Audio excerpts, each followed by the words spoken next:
Often, what we desire most in life is to simply blend in, to be like everyone else. However, in order to truly blend into the masses, we end up blindly accepting and following the rules and the ways of life. We accept this because, at least, we're comfortable.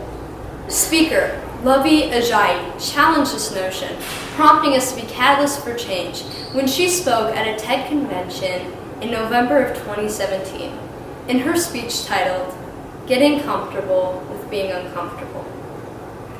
I am a professional troublemaker, as my job is to critique the world, the shoddy system, and the people who refuse to do better.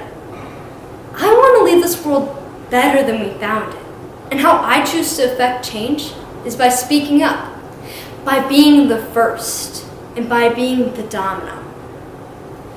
For a line of dominoes to fall, one has to fall first, which leaves the others choiceless to do the same. Being the domino for me means I'm the one who says what you might be thinking, but dared not to say.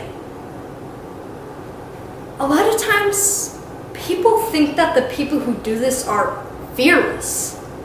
We're not fearless. What happens is we feel like we have to, because there are too few people in our world willing to be the domino. Too few people willing to take that fall. Now, let's talk about fear. I realized fear has a very concrete power from keeping us from doing the things that are our purpose. And I was like, you know what? I'm not going to let fear rule my life. I'm not going to let fear dictate what I do. And then, all these awesome things started happening to me. Dominoes started to fall. Anything that scares me, I'm going to actively pursue it. I'm a Capricorn. I like my feet solidly on the ground. So on my birthday, what did I do? I went ziplining through the forest of Punta Cana. And I had an incredible time. Also, I do not like being submerged in water. I like to be, again, on solid ground. So I went to Mexico and swim with dolphins underwater. But the very anti-me thing I did that year that scared me, I went skydiving. We're about to fall out of the plane, and I was like, I've done some stupid things in my life. This is one of them. And then we come falling down to Earth, and I literally lose my breath as I see Earth. And I was like, I just fell out of a perfectly good plane on purpose. What is wrong with me? But then, I looked down at the beauty, and I was like, this is the best thing I could have done. This was an amazing decision.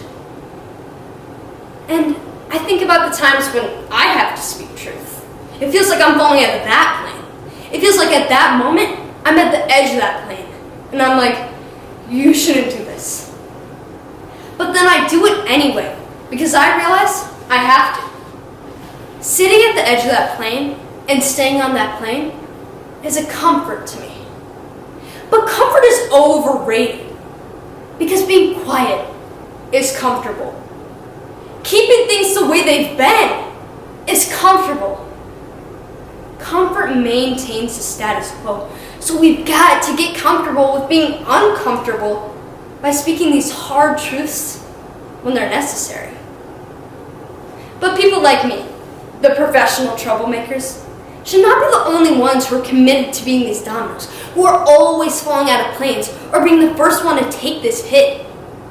People are so afraid of these acute consequences. And there are times when I feel like I've taken very public tumbles and falls. Like the time I was asked to speak at a conference, and they wanted me to pay my way there. And then I did some research and found out the others who spoke there got compensated and their travel paid for. And I was like, what do I do?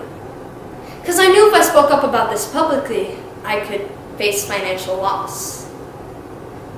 But I also understood that my silence serves no one. So I fearfully spoke up about it, publicly. And it started a conversation about discriminatory pay practices that this conference was participating in. People and systems count on our silences to keep us exactly where we are. And in a world that wants us to whisper, I choose to yell. When it comes time to say these hard things, I ask myself 3 things. 1, did you mean it? 2, can you defend it? And 3, did you say it with love? And if the answer is yes to all 3, I say it and let the chips fall. That's important. And I think if more of us did this for the greater good, we'd be in much better spaces than we are now. Speaking of the greater good, I think we commit ourselves to telling truths to build bridges to common ground. And bridges that aren't based on truth will collapse. So it is our job, our obligation, our duty to speak truth to power, to be the domino. Not just when it's difficult, especially when it's difficult. Thank you.